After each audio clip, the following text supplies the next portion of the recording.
Welcome to GBK YouTube channel. Coringa అనేటటువంటిది ఏంటి, అది ఎలా ఏర్పడింది అనేటటువంటిది.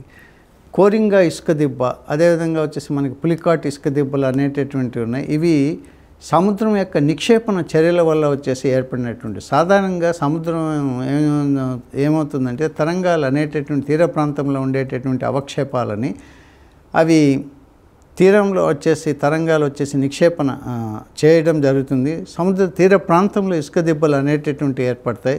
సముద్ర తీర ప్రాంతంలో కాకుండా సముద్రంలో ఇసుక దిబ్బలు అనేటటువంటి తీరానికి కొంత దూరంలో వచ్చేసి సముద్రంలో ఇసుక దిబ్బలు అనేటటువంటి ఏర్పడతాయి.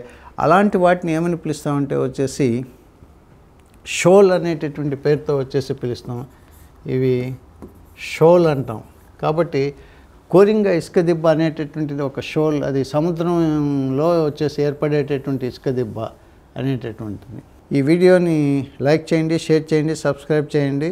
జాగ్రఫీకి సంబంధించినటువంటి కోర్స్ వచ్చేసి 17th వచ్చేసి విడుదల కావడం జరుగుతుంది. దీనికి సంబంధించి 999 ఉండేది, దీన్ని 499కి వచ్చేసి మీకు అందించబడుతుంది. దీంట్లో వచ్చేసి మీకు లెసన్స్ వచ్చేసి ఉంటాయి, అదేవిధంగా టెస్ట్లు అనేటటువంటివి కూడా వచ్చేసి ఉండడం జరుగుతుంది, ఎక్స్ప్లెనేషన్ కూడా వచ్చేసి ఉంటుంది.